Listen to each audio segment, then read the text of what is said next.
So I don't really want to talk over the music, but this might be one of the most important games to me personally. So while we get ready for class, kick back and enjoy it. And I'll see you when class starts at 2:30.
Now that that is stuck in your head, let me turn all the music off so I can leave this in the background here.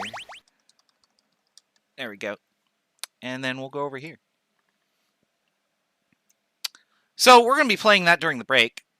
But we do have a lecture that we have to do, so we will do that first. Hi, everybody. Welcome to Final Fantasy VI. Chem 140.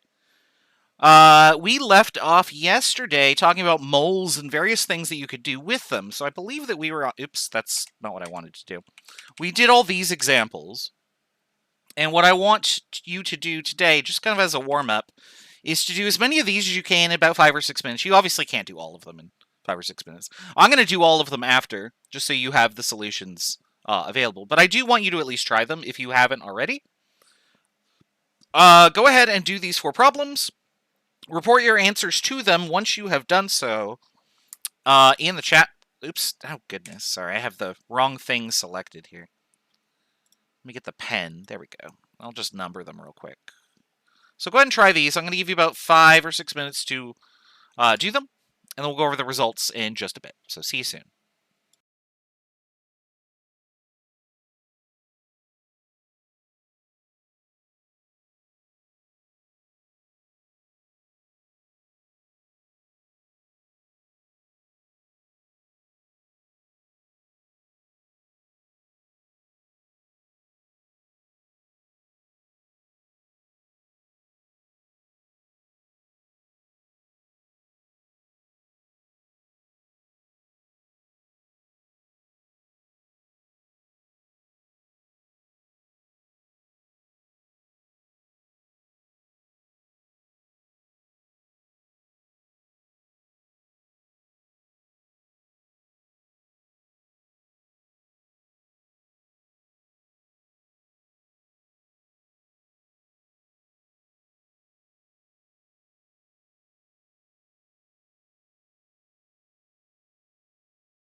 Let's do 2 more minutes, and then we'll go over the solutions to these 4 problems.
All right, so let me go over here.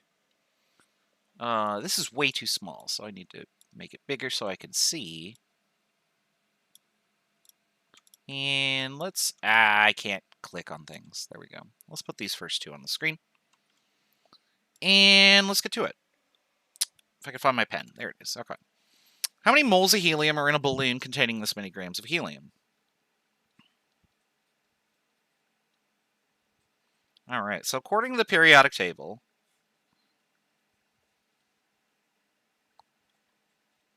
well, first I got to set up my unit so I cancel out grams to turn them into moles.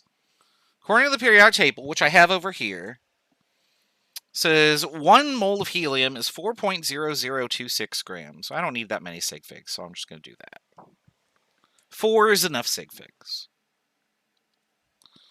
And then we'll punch that answer into our calculator. And I get 0.1124. I only get 3 sig figs, so we don't need this 4. Moles of helium. There you go. That's about a 2-liter balloon, it turns out. We'll talk more about, like, volumes of a gas and how many moles are in a specific volume in 162, actually, when we talk about gas laws. All right, now we've got a sample of benzene that has this many molecules.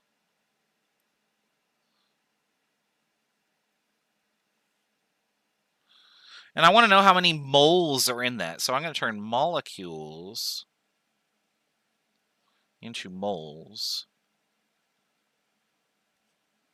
How many molecules are in a mole? Well, how many of anything is in a mole? It's our favorite number, Avogadro. So 6.022 times 10 to the 23 molecules. The way that this problem can go wrong is if you're using a calculator and you aren't quite sure how to input your notation, and you do the division and you don't use parentheses. So if you're typing in a number with an exponent and you have a button that's like times 10 to the, make sure you put parentheses around the bottom part of your division, because otherwise it'll divide by 6.022 and then multiply by 10 to the 23. So if you did this problem and you got an answer that was like 10 to the 46 or 10 to the 47, that's what happened. Okay? You should get 9.61 moles of benzene for your answer. I can't think of anything in this class that would have an answer of 10 to the 40 or larger than that. So if you get 10 to the 40, you've definitely made a mistake, and it's probably with your input. That's the most common way to make a mistake on these types of problems, is you punch it in the calculator but don't use enough parentheses. So just be mindful of that. All right. These calculations are a little more complex because we're going to be doing multiple conversions to get to our answer, because I am starting with a mass of water, and I need to get to number of molecules. So in order to do that, I'm going to turn this first into moles, and then we'll turn it into molecules. All right. Be careful with your abbreviations here. I abbreviate molecule as MOLEC dot, whereas mole is just MOL. So be mindful of that.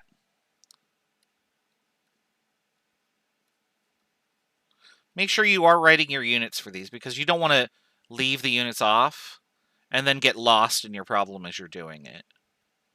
So first we'll turn grams into moles. I need to figure out how many grams there are in a mole of water, so I can go to LenTech and do that, but I already have the number memorized, so I'm just going to write it down. And then I need to turn moles into molecules of H2O. And how many molecules are in a mole? It's the same number, Avogadro.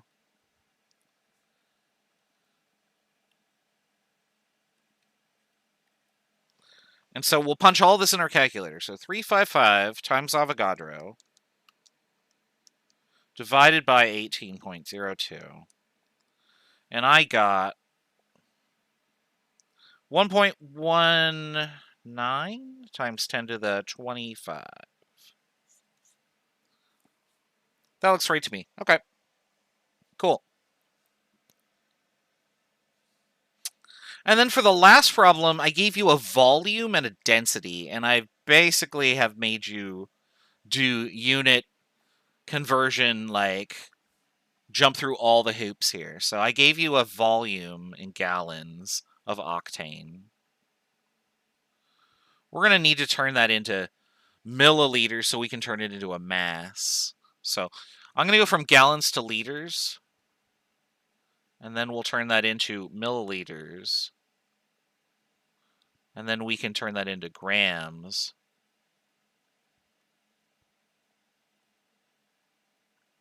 And then we can do that finally. So we got a lot of steps to do here. So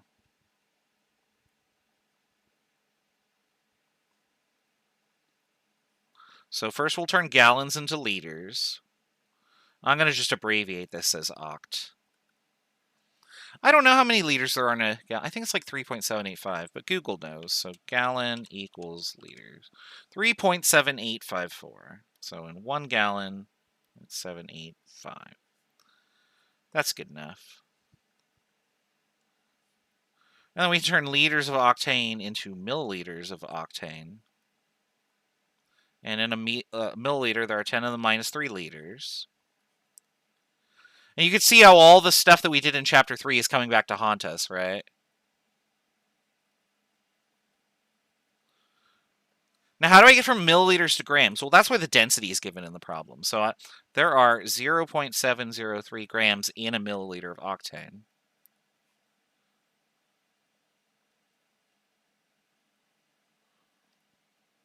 And then how many grams are there per mole? We'll hit up LenTech for that. So let's see here. Octane is C8H18. And there are 114.23 grams per mole. I'm adding up all the numbers on the periodic table for that. And just in case you've forgotten LenTech, let's copy and paste that and put it in the chat here. So just in case you need the calculator for that. And then I'll put it on the screen here so that we can see it. There we go. So we'll go boop. There we go. So I just typed in C8H18, and it gave me the molar mass in grams per mole, 114.23. So that's how I got that number. And then finally, type it all in the calculator. Again, use parentheses around the division part, because if you don't, your calculator doesn't know what you're trying to get it to do, and it will just input the commands one after the other.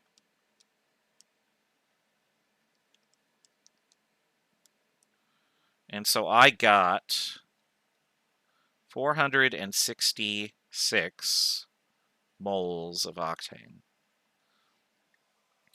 So 20 gallons is the volume of the fuel tank in my Jeep Wrangler. If I was filling it completely with octane, I would put 466 moles into it. Gasoline is not 100% octane. It's a mixture of octane, heptane, and usually ethanol, because ethanol is abundant in terms of, hey, we can grow corns and get ethanol out of it really corns. We can grow corn and get ethanol out of it really easily, and so it's a fuel additive. All right. That's how we do these problems. So we're going to be doing a bunch of calculations along this nature in this chapter. So if you have any questions, let me know. I'm in the wrong window. I'm clicking on the wrong thing. That's what I want to do. There we go. All right, now that we have a basic understanding of how to convert from grams to moles and stuff, let's apply that to actual chemistry. So the first idea that we want to look into, you get 20.16 instead of 1802. Did you type in H20 or H2O as an oxygen? Because it looks like from what you typed there, that looks like a 20. You want H2O, like capital letter O.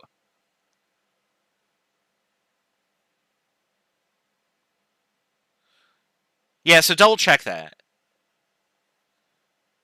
Water is not 20 hydrogens put together. Otherwise, we would just call it hydrogen, right? It's got hydrogen and oxygen. So the first concept that we want to talk about is that in a chemical formula relates a number of atoms to a molecule. Right? So for example, on the screen here, I have P2O5, and I could say that in one molecule of P2O5, there are 2 phosphorus and 5 oxygen atoms. If I wanted to write that as an equation, I could write that like this. One molecule, P2O5, has 2 phosphorus atoms and 5 oxygen atoms. So that's true for this molecule. If I had a different molecule, I would have to write out a different equality.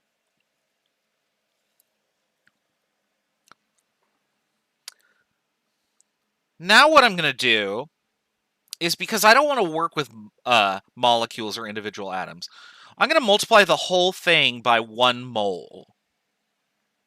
And that's going to turn everything into moles as opposed to atoms. Because remember, moles are just a unit of counting, right? So if I have 1 molecule times 1 mole, then I would have a mole of molecules, or 1 mole of P2O5.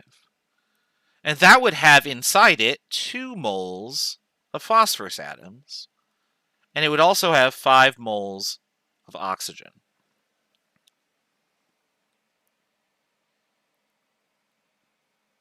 And because these are all equal to each other, I can pick any 2 that I want and then do the calculation using those 2.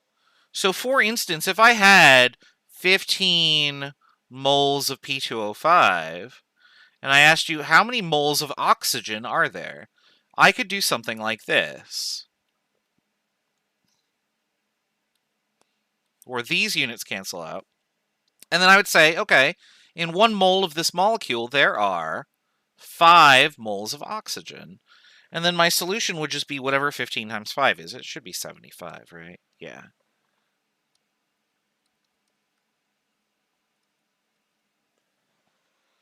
So we can use coefficients of atoms within a formula as a sort of factor.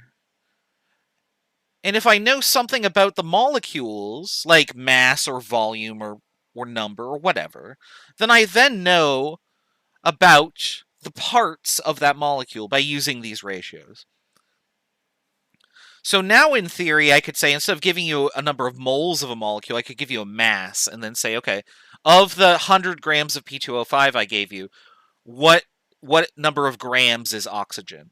You could do this using mass percents, which we did in the previous section on yesterday's lecture, Or we could do it this way. You get the same answer. So whichever one is appropriate for the situation. If you aren't working with a number that's around like 100, it's probably faster to just do it this way. So if I do this calculation, how many moles of oxygen are in 2.50 moles of P2O5? I would do the same thing, right? And just set them up so that I can cancel out the unit I don't want and replace it with the unit that I do. And then the same thing. 1 mole of P2O5 has 5 moles of oxygen. So 2.5 moles of it would have 12.5 moles of oxygen.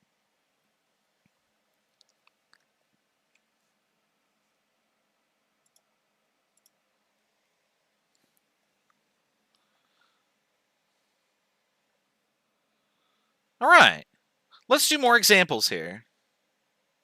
I want you to tell me how many moles of carbon are in 1.2 moles of this thing.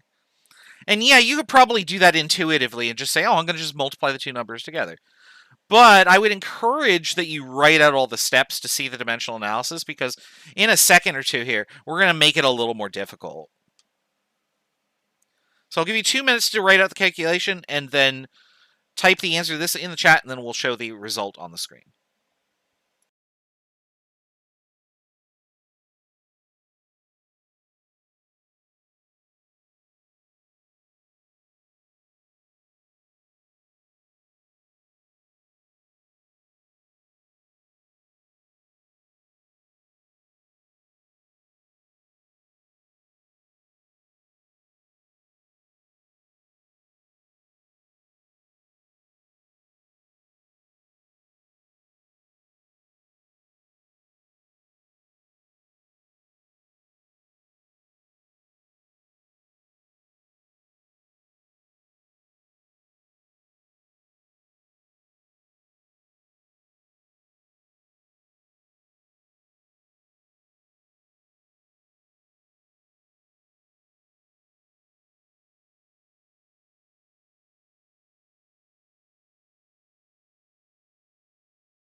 All right, let's go over the answer here. We'll go over to this screen.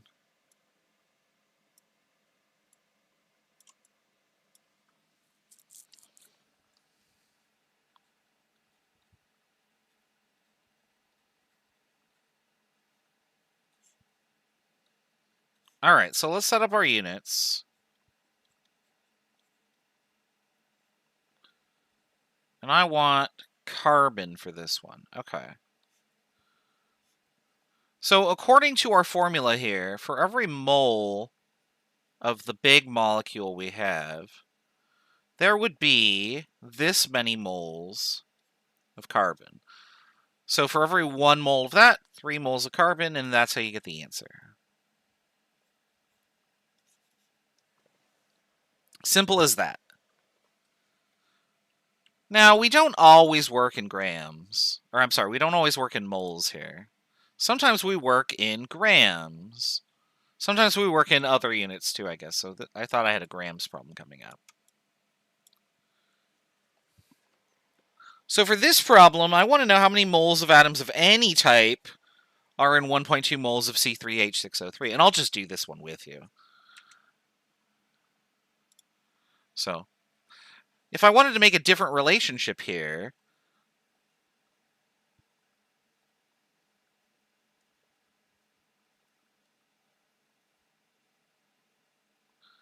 How many moles of any type of atom would there be? Well, if I don't care about the types, I can just add all these together, right? So it'd be 3 plus 6 plus 3, or 12 moles of atoms of any type. So then when I go up here to my calculation,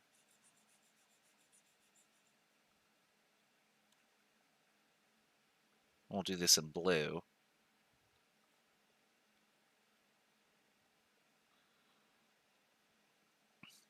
I would get 12 times 1.2, or 14.4, which I have to round to 14. Because of sig figs.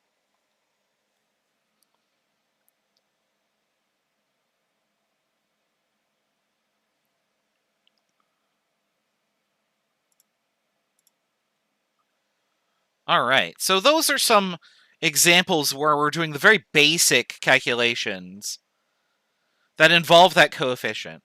Now, the next step that we're going to do is we're going to put this together with what we just discussed in the previous slide. But just as a concept check here, oh, I don't have another slide there. Okay. Tell me how many moles of each type of atom are in this amount of deoxyribose. So deoxyribose is the sugar in DNA. It's what the D part of DNA means. So tell me how many moles of each one are in 0.377 moles of deoxyribose. I'll give you a few minutes to do that too. So like 4 minutes or so. All right, see you in a bit.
All right, one more minute. We'll go over the answers.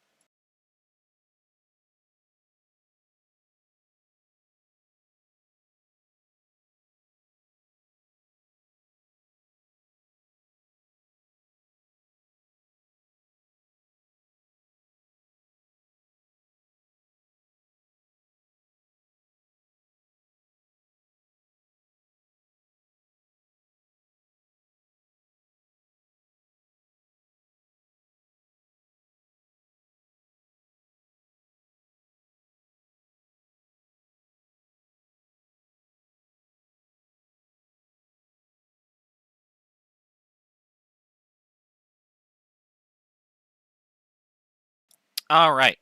So, I can do this on this page here.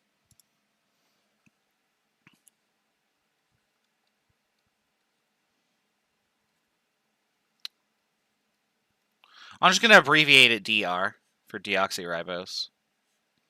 I was going to do a capital R and I changed my mind.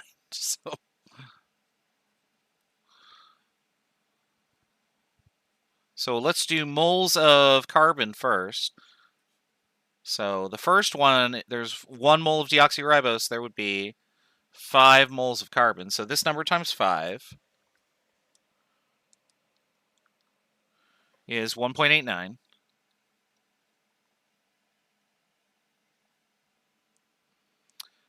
And then I do the same thing again.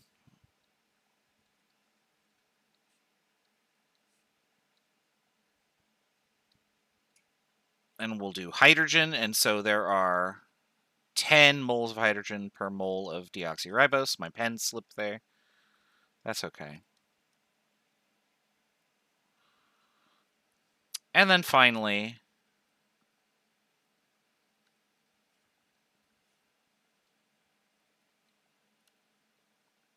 we'll do oxygen, and there are 4 per mole of deoxyribose there. And I don't have that one in my head. 1.51. There you go.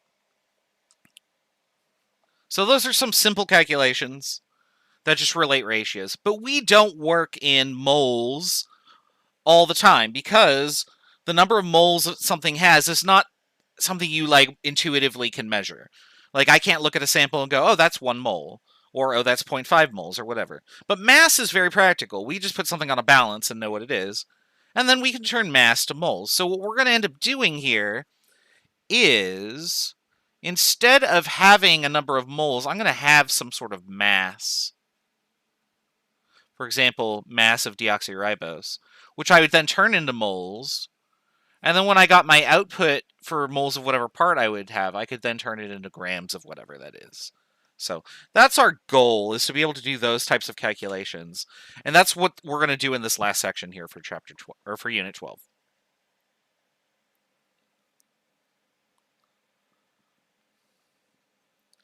All right, so let's do that. And then I think we'll be ready for a break. And after the break, we're going to talk about the lab, because the lab sort of squeezes itself between units 12 and 13. So let's put all of this information together that we've got. We know how to turn things from grams to moles. We know how to turn things from number of units to moles. So atoms or molecules or formula units or whatever. Those are, I'm going to collectively call all of those particles here. So it could be atoms or it could be molecules or whatever. So I know how to do those two things. That was Tuesday's lecture. What we did in the previous section is we related the number of moles of something to the number of moles of something else, using the subscripts within the formula.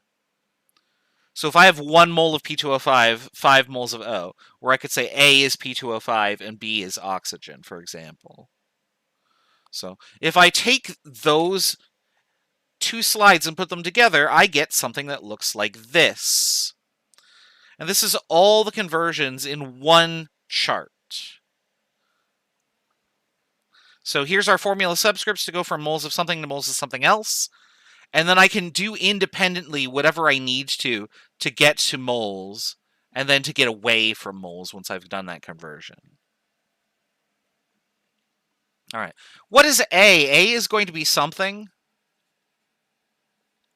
and then B is something else. And that's important because if you memorize this chart or you always use this chart, you can use it for any calculations that you need to. But if I give you a simple question like I was asking you on Tuesday's lecture, there isn't a something else in the problem. I might just say how many particles of sulfur are in 72 grams of it.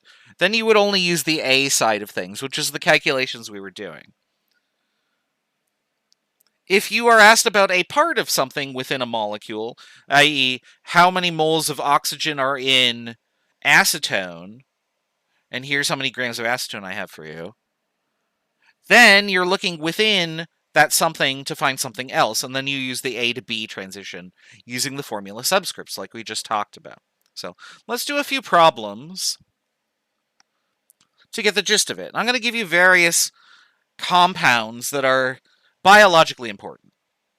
So let's start with this one. I'm going to give you vitamin C. I'm going to give you 250 milligrams of vitamin C. How many molecules are in this sample of vitamin C? Well, this problem only concerns vitamin C, so we're only going to be using this side, right? This is a problem you could have done on Tuesday. So let's just do that together real quick so that we can get to the problems that don't involve only Tuesday stuff, the stuff that we've covered today as well. All right, so let me get this 12 off the screen here. I have 0.250 grams of vitamin C.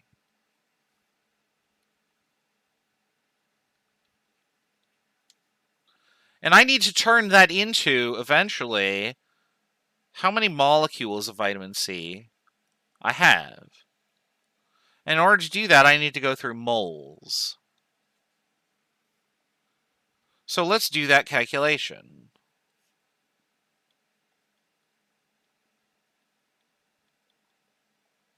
How many grams are in a mole of vitamin C?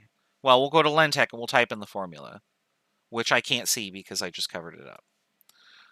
So according to Lentech, C6H8O6 is 176.12 grams of vitamin C. Okay, cool.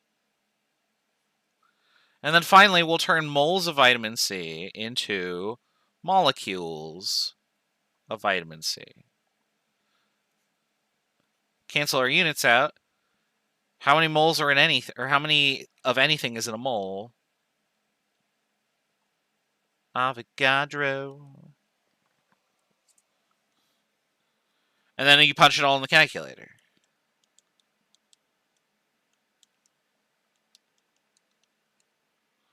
And I got 8.55 times 10 to the 20 molecules of vitamin C.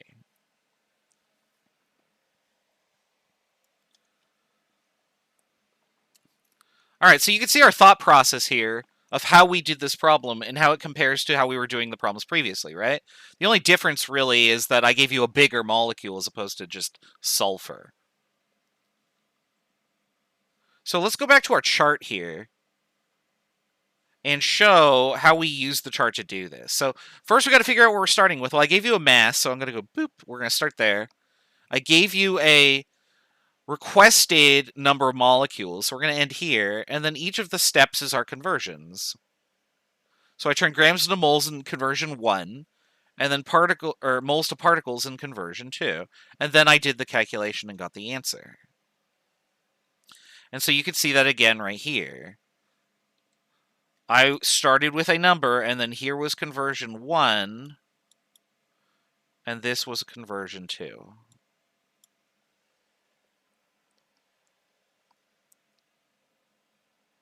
And all of our problems are going to be like this. You just do a conversion for each step on the chart. So let's do another one. I'm going to have you try this one because it's going to involve the mole-to-mole thing. I'm going to give you caffeine. I know it's like 3 p.m., but it's never too early or too late for coffee, right? I'm going to give you 100 milligrams of caffeine, 0.10 grams. How many grams of caffeine in that caffeine are nitrogen? So In this case, we are doing a something to something else because we have something, caffeine, and I want to know something else, nitrogen, right? So where on the chart are you starting? Well, I gave you a mass. Where are you ending? Well, I want a mass of some other thing that's part of it. And so you should know how to do each of these conversions. It's just a matter of putting them all together. So I'm going to give you 5 minutes to try this. And then we'll take our, I'll do the answer, and then we'll take our break, and we'll come back, we'll continue doing these. Okay? So take 5 minutes to do this problem. Tell me what you get.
All right, 1 more minute, we'll go over the answers.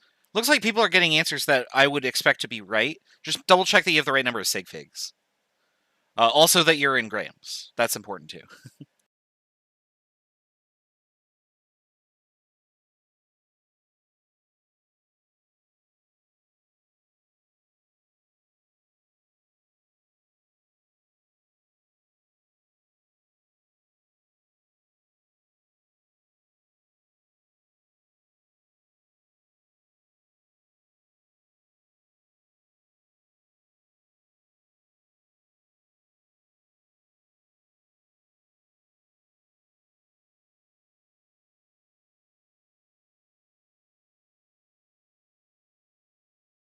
All right, let's go over the solution here. So we'll scroll that away. All right, so we've got 0.10 grams of caffeine. Now I need to turn grams of caffeine into moles of caffeine.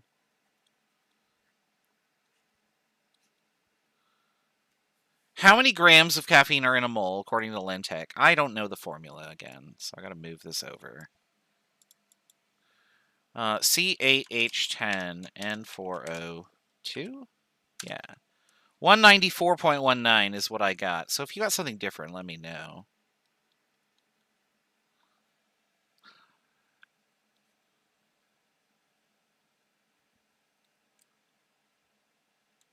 And what do I want? I want nitrogen. So I want moles of nitrogen per mole of caffeine. So according to the formula up there, in one caffeine, there are 4 nitrogens. So in a mole of caffeine, there would be 4 moles of nitrogen.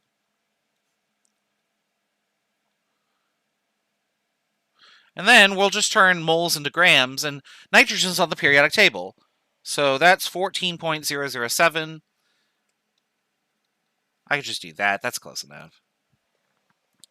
I'm only going to get 2 sig figs for my answer anyway. So 0.10 times 4 times 14.01 divided by 194.19. And I got 0.029 grams of nitrogen. So in 100 milligrams of caffeine, or 0.10 grams of caffeine, there are 29 milligrams of nitrogen.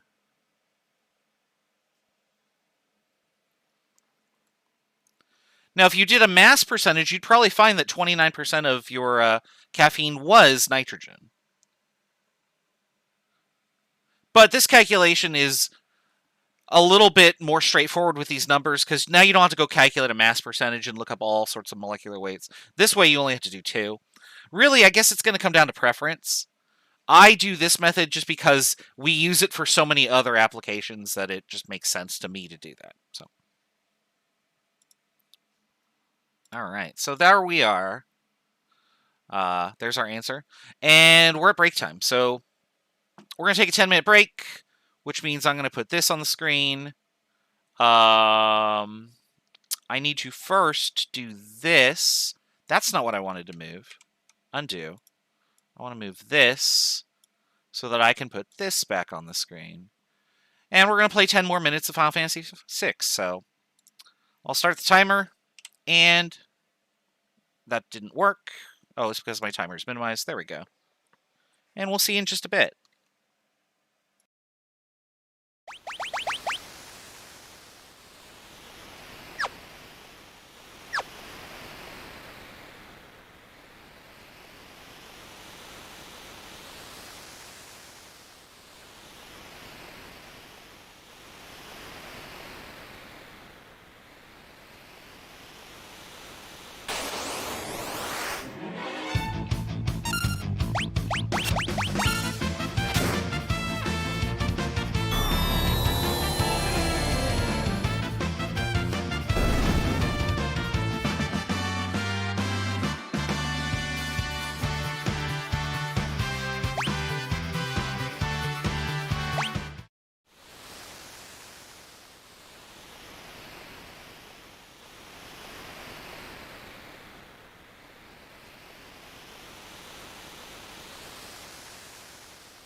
Oh, leaving you on a cliffhanger there.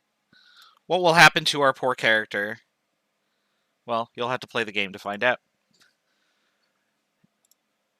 But in the meantime, I'm going to give you adrenaline. I'm going to give you 100 milligrams of adrenaline, and what I want you to tell me is how many atoms of hydrogen are in the sample. So, more or less the same as the caffeine problem, but for your last step, you're not going to turn it into grams, you're going to turn it into atoms. So, go ahead and give this a shot. I'll give you a few minutes to try it, and we'll go over the answer in 4 or 5 minutes or so. So, I'll see you in a bit.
One or two more minutes, and we'll go over the answer.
All right, let me move over here. We'll scroll that off.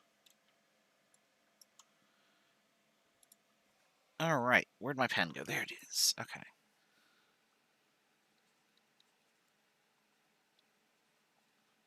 So we have this much adrenaline, And we need to turn it into atoms of hydrogen. So we'll turn grams of adrenaline into moles. How many grams are in a mole? Well, I got to type that into Lentech real quick. Let's see here. C9H13N03. I wrote C0, apparently. I was like, that's not right. C9H13N03. 183.20 is what I got. And double check that. If anybody else got a different molar mass, let me know. If I'm going to mess up, that's where it's going to be.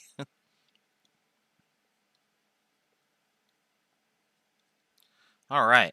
Then I need to turn moles of adrenaline into moles of hydrogen. So I need to look in the formula. In 1 adrenaline, there are 13 hydrogens. So in a mole of adrenaline, there must be 13 moles of it.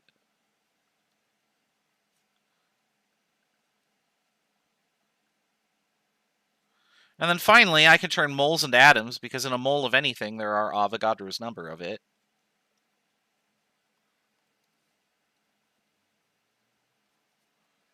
And we just type it all in the calculator. 0.1 times 13 times Avogadro divided by 183.20. And I got 4.27 times 10 to the 21. Make sure in your answer you are including the exponent. If you just reported 4.27, that wouldn't make much sense, because you'd have like 4 in a part of an atom. That 10 to the 21 is important too. All right. So let's go back to the last few examples here that I have. Oh, I had too many sig figs. Sorry, it should be 4.3 times 10 to the 21. So I wasn't paying attention. All right, so here's the last problem for the unit. I have a sample of iron 2 iodide. It has a mass of 0.522 grams, and I want you to tell me these quantities. So I'm going to number them off here. 1, 2, 3, 4. I'm going to give you like 6 or 7 minutes or so to do as many of these as you can. And we'll go over the answers together at that time, and then we'll start Unit 13. Actually, then we'll talk about the lab. So while you guys are doing this, I will go get that all set up. There's not too much to talk about, but we definitely want to do that.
Let's do 2 more minutes and we'll go over the answers.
All right, let's go over the answers. Let me clear the PowerPoint, or not PowerPoint, but a Photoshop document so I can have space to write. I could fit all those on there. Okay. Pen. There we go. So we're going to be doing the same calculation, first few steps, several times here. So for the first step, I just want to know how many particles of FeI2 there are. So I'm going to just turn this into moles.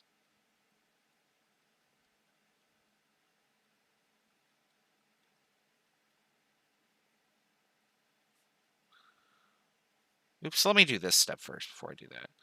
So a mole of FeI2 is going to be, according to Lentech, 309.65.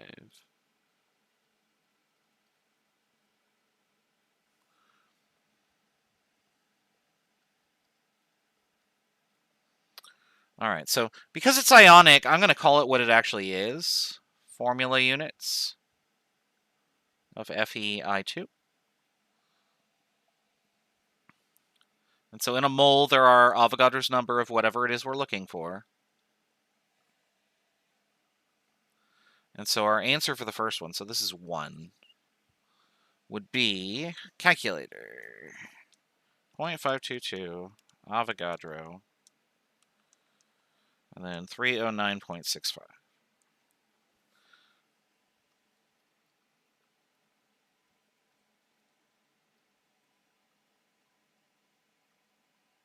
Formula units of FeI2. There you go. So that's the first one.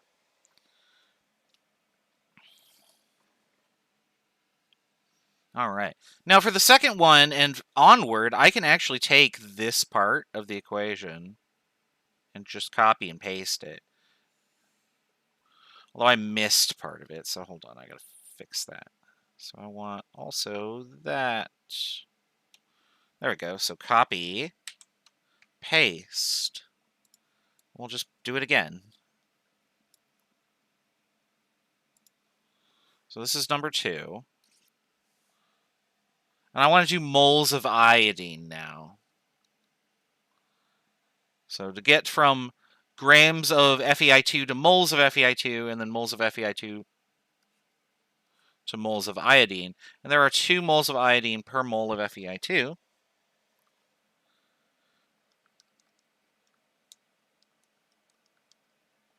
And I got 0.00337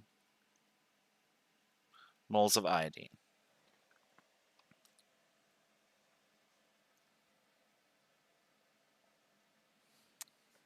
All right, next I want grams of iron, so we'll just paste again.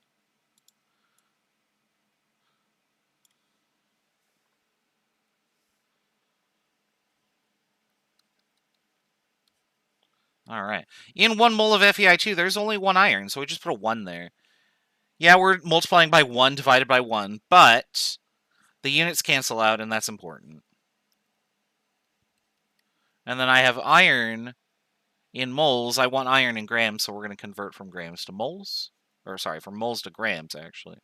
And I need the periodic table, which is 55.845.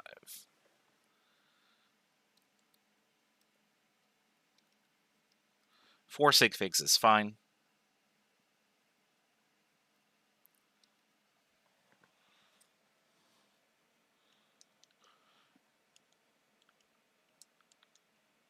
.0965.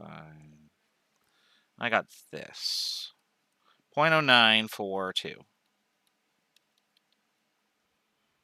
Wait, that doesn't sound right, does it?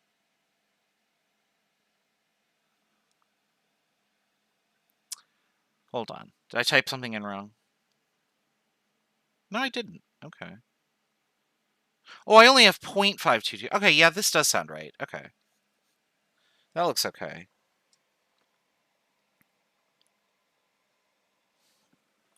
I thought I had 5.22. I was like, that seems way too tiny. But it's totally fine. Paste.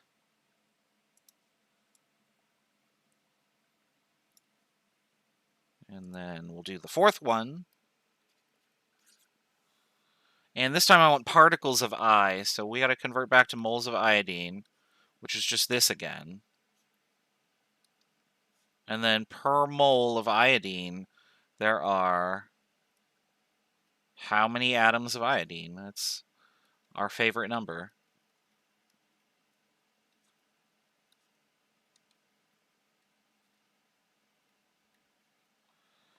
And what do we get when we do that? We get a missing calculator. There it is. I put things on my desk in a different spot every time because I like to challenge my brain, I guess. I don't know. And I got 2.03 times 10 to the 21. There you go. All right, hopefully everybody got those right. I see a bunch of right answers in here, so that's good. All right, excellent work. So that's Unit 12. Unit 12 has its own quiz. Oops. Well, no, we had to do that again, so hold on. I realized there was no audio, so I had to fix that. All right. Unit 12 has its own quiz, so that will go up after lecture tonight at some point, and it'll be due next week. Before we go to Unit 13, let's look at the lab real quick. If I can find the... Where is it? It's not in my list of things to capture. Is it because I haven't minimized and can't find it? Is that why? Yeah, now it finds it immediately. That's not what I want. That's what I want.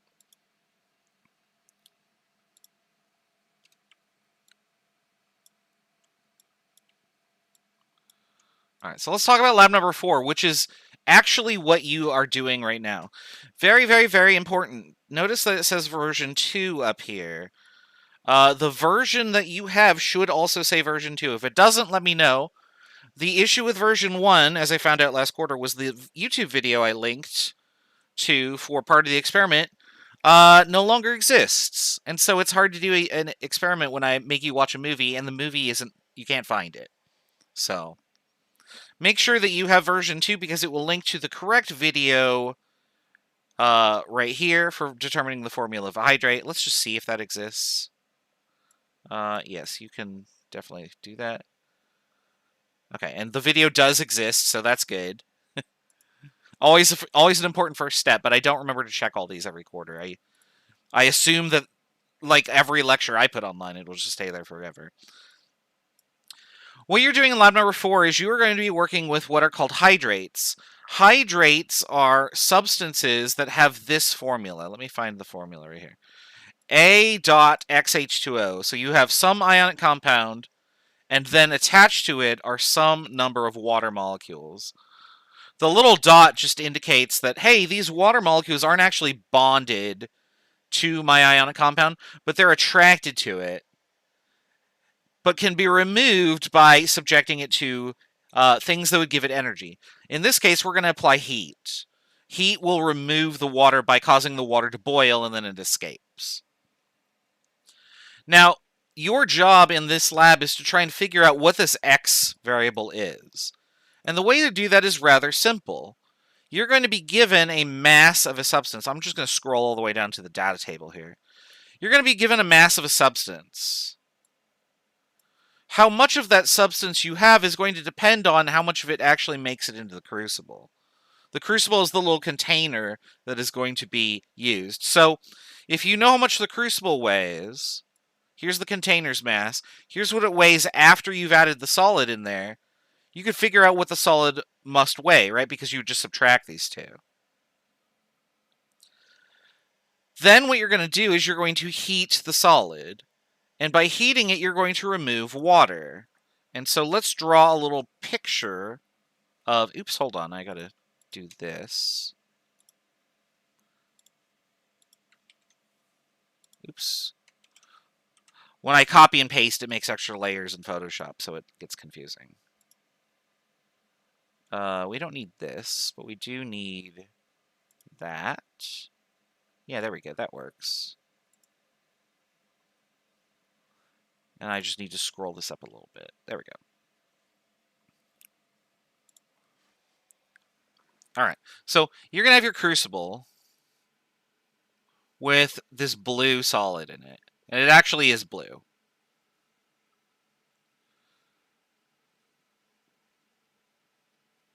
And then what you're going to do is you're going to heat it.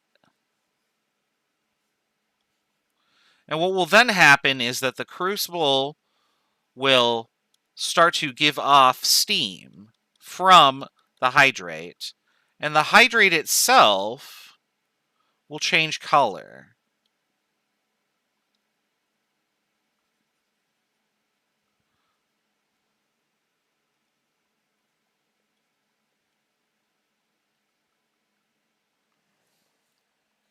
So the water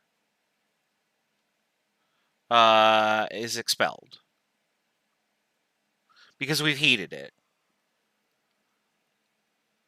So if you know the mass of the hydrate, and you know the mass of the anhydrous part,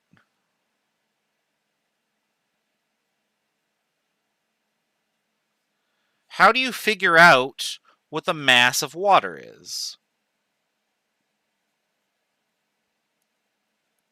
Because you can't weigh a gas, right? It escapes too easily. We could trap it in another container, but that would only be theoretical. Or that's a theoretical thing that we can do. It'd be very difficult to analyze the mass to any degree of accuracy. But if we measure these two masses, we could just subtract them, right? Because the conservation of mass says, okay, whatever mass I put in to start with must be the total mass that I end up with, right? I think we talked about this very, very, very early in like chapter 1. It might have been the first example problem I did with like Alka-Seltzer or something. Same process here. I'm going to heat off the water, and then I'll measure the mass of the water. And then what I'm going to do is I'm going to say, okay, I know what the mass of the anhydrous thing is, and I know what it is. So I can turn that into moles. I can turn this into moles. And then I can write the formula.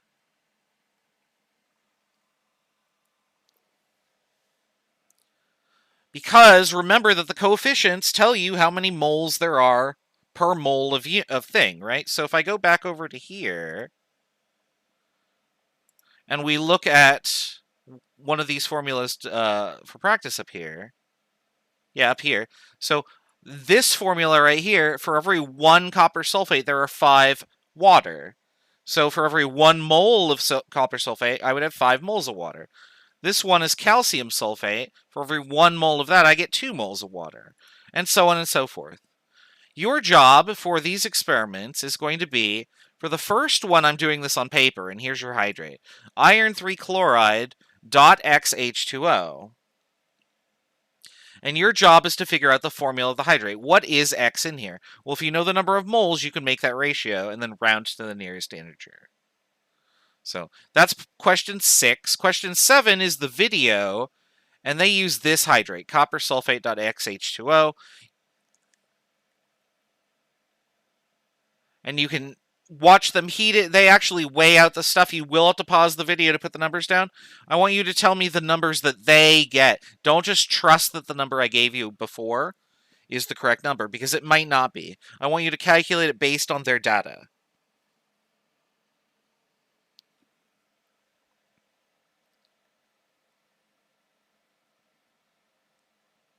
All right. After that, there are just a bunch more questions about this technique that you just do over and over and over again. So you're going to do more or less this idea of get all the masses by watching their experimental data, writing it in the data table, and then converting that all to moles, and then using that to do other calculations. Okay? So it's very straightforward what we're going to do.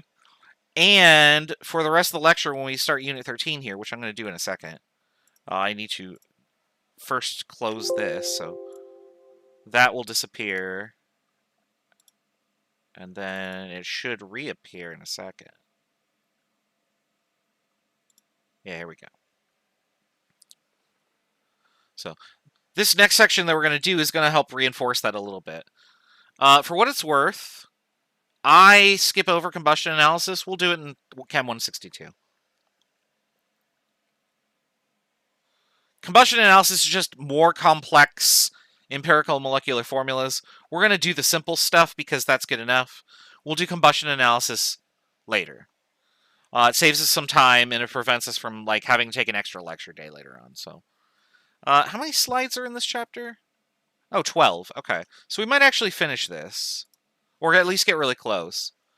There is a quiz on Unit 12. The next quiz after that is Units 13 and 14. So we'll probably assign the next quiz on Monday, because Unit 14 is very simple. It's just creating balanced chemical equations. And then 15 and 16 are the last quiz, and I just open that up and it's a free quiz. It isn't even worth any points. It's just for you to do practice, because the midterm number 2 is at the end of week 10, which is 2 weeks and some change away. So we're almost done with the quarter. Holy crap, right? All right. We're also almost done with today's lecture, so we might as well just finish that up. All right. What is an empirical formula? An empirical formula is defined as the simplest ratio of elements in a chemical formula. What that means is that if you have common factors, you divide them out. So NF2 could be an empirical formula. There's no common factor I can divide out to get a more reduced formula. But N2F4 would not be an empirical formula, because a 2 can be divided out of all those numbers. So with this in mind, which ones of these are empirical formulas and which ones are not? What can you divide stuff out of? CO2 is as simple as you can get. There is nothing that can be divided out. But hydrogen peroxide here, I can divide by 2, and I can get this. So that would be an empirical formula, HO. H2O2 would not. Now, you must have whole numbers for something to be a formula. You can't have a fraction. So this one is okay, because there's no whole number integer that I can divide out from 3 or 2. I would get a fraction if I did either of those numbers. Down here, same thing as with H2O2. I can divide out a 2 to get this as my empirical formula, and at that point, there's nothing else I can do.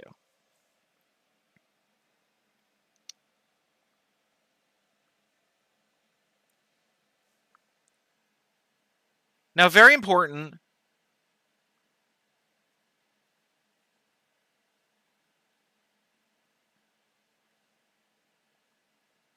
empirical formulas are theoretical. What this means is that, in theory, this could be the substance that you're looking at, but in reality, it may not exist. So, for instance, there is no HO compound. There's no hydrogen monoxide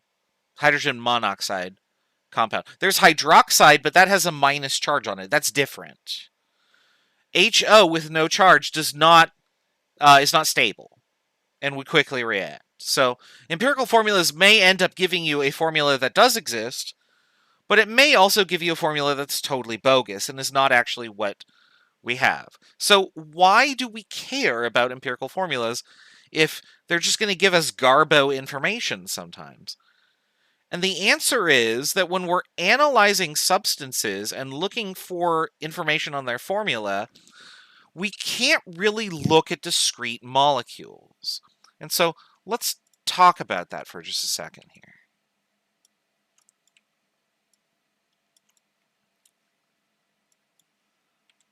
So the gist of what we're going to be doing in Chapter 13 is that we want to analyze stuff to try and figure out its formula.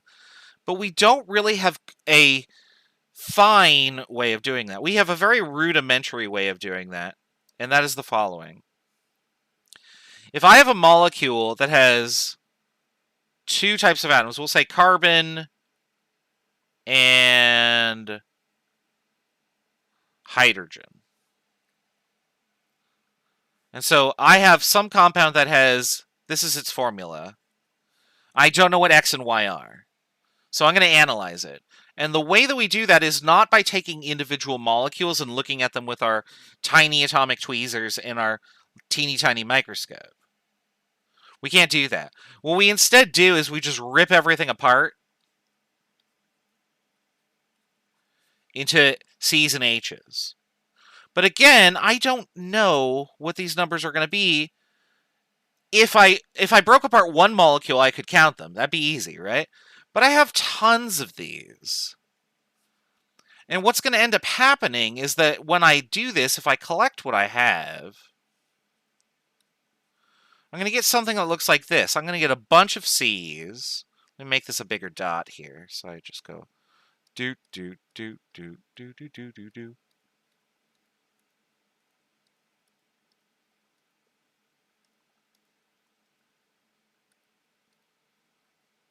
There we go. So I'm going to get a bunch of C's, and then I'm going to get a bunch of H's. Now I got to count this, make sure I do. Okay.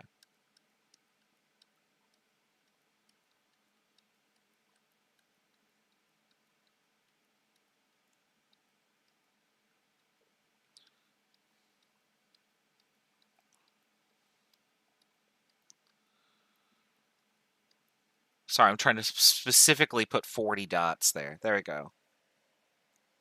So we just get a pile of these. And each of those dots could represent like 10 to the 20 atoms. But what we could determine is that by looking at these quantities, I could say,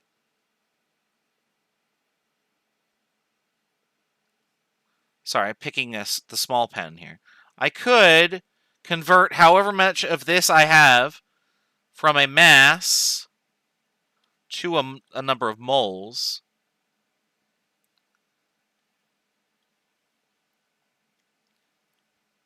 And I could do the same thing over here.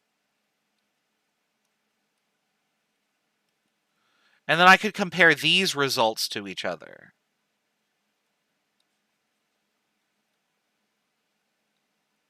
But specifically, the formula that I would get would be an empirical formula.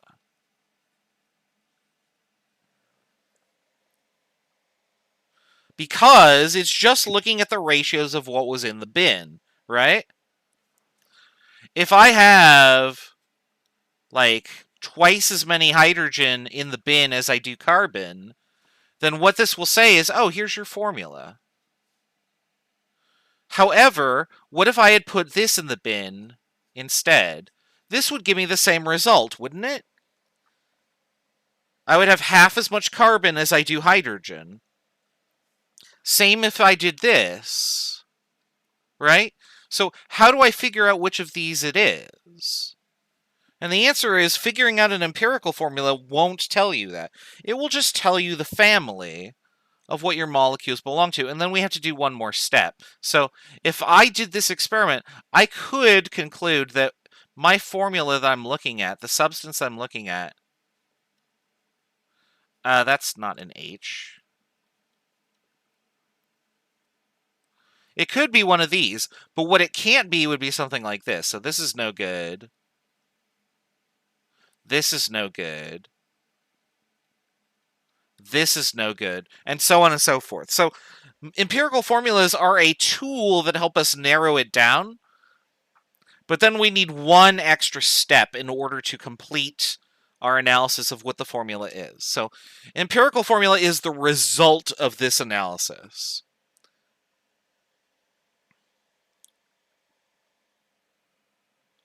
I'm not sure what that word means. Unless you're commenting on how I pronounce H or something.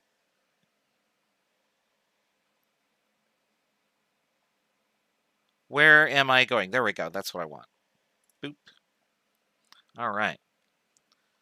So we're going to differentiate the empirical formula from what the actual formula is. The actual formula is the molecular formula. And the way that we calculate the molecular formula is we use this tool called a multiplier.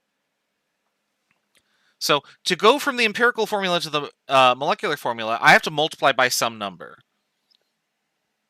That number must be a whole number.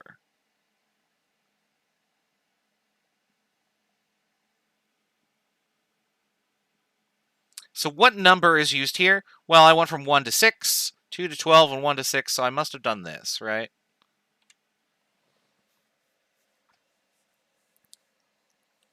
All right. We're going to come back to the idea of the multiplier in a little bit, but first we're going to show some examples on how we actually do calculations involving empirical formulas. So to find the empirical formula of something, we need to know its percent composition or how much matter we have of any given element in a sample. And so this is a three-step process. So first step, find how much mass of stuff you have.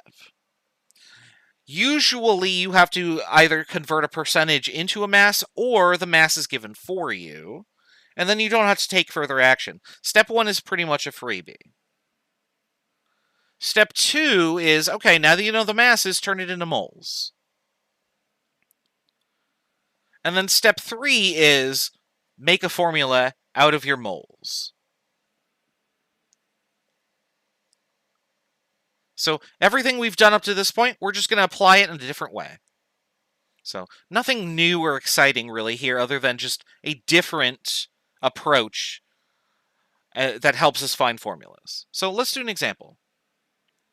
I'm going to give you Freon 12 that has this composition by mass, and I want to figure out the empirical formula of it.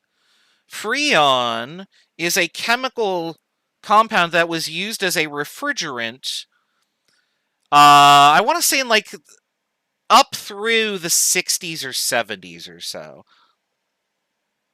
I want to say it was around the 80s where people realized, oh shit, this is destroying the ozone layer, and then we're all going to be subject to UV radiation, which is bad, and you don't want that.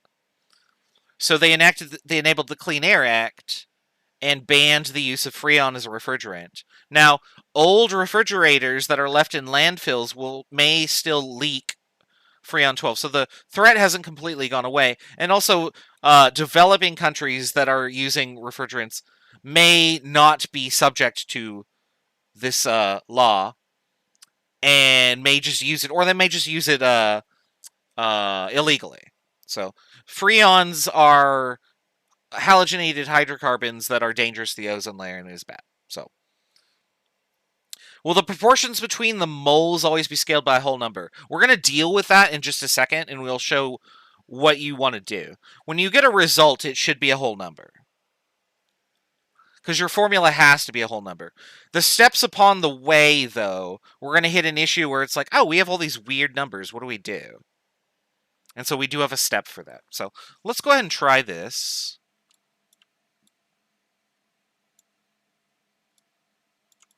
All right, there's our composition of Freon 12. That's the wrong window that I clicked. There we go. So let's delete this. All right, so I have these percentages by mass, and I'm not given a mass. So if you are given a percentage or mass percentage for a sample, here's a strategy.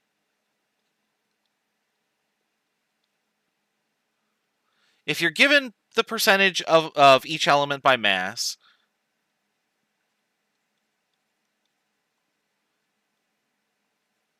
Assume that you have a 100-gram sample of it. 100.0. Because what that means is that if you have 100 grams and 9.933% of that is carbon, then the mass of carbon would just be that grams, right?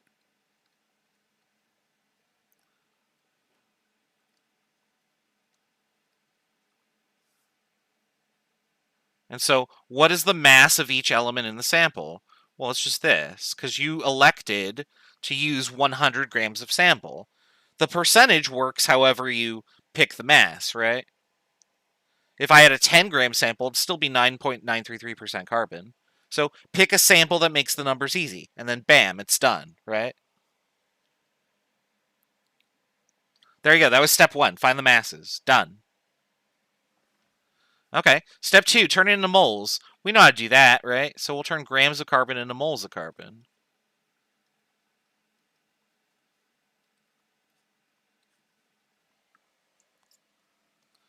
And then we'll divide 9.933 divided by 12.011.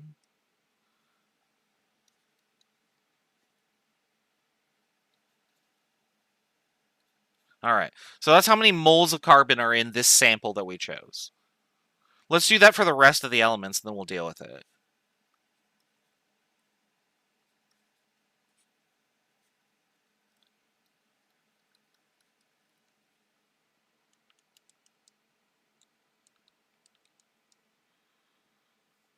I typed in an extra number, but I don't think it's going to matter here.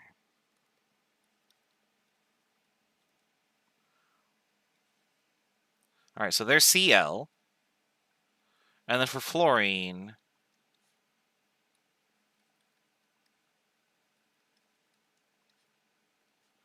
in 1 mole of fluorine, there are, is it 19 or is it 18.9? 19, okay.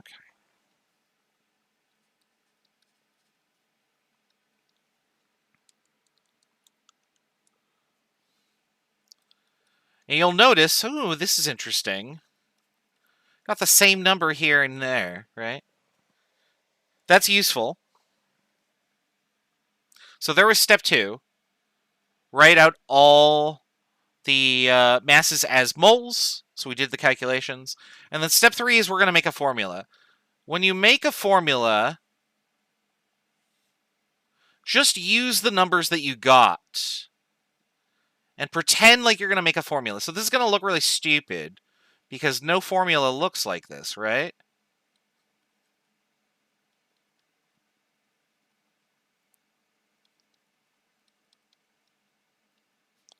Right?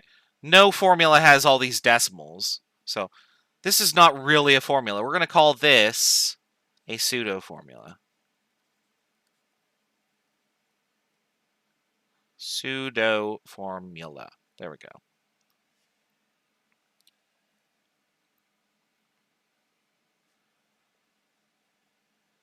Now, technically speaking, this formula that we've written, the pseudo formula, has the correct ratio of elements from one to another, right?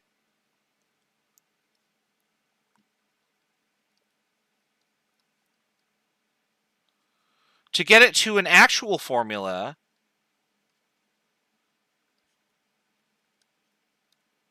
we're going to divide by the smallest formula number that's present. So here, I'm going to divide all of these by the smallest number. And that's going to cause the smallest number in the formula to be set to 1. Because the smallest number divided by itself is 1, right? So C will be 0.8270 divided by 0.8270, which is just 1. Cl will be 0.1654 divided by 0.8270.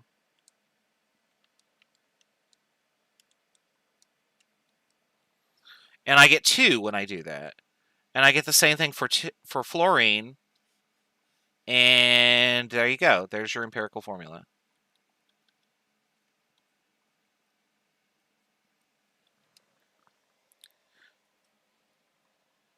So this is the empirical formula for Freon 12. Now, it might be some multiple of this. Or it might actually be this. It's impossible to know at this stage, but we at least know what family of molecules it belongs to. So that's how you do an empirical formula. Step 1, figure out the masses. Either I give you a percentage or I just tell you the masses. Step 2, turn all those masses to moles. Step 3, create the pseudo formula and then divide by the smallest number to get the empirical formula.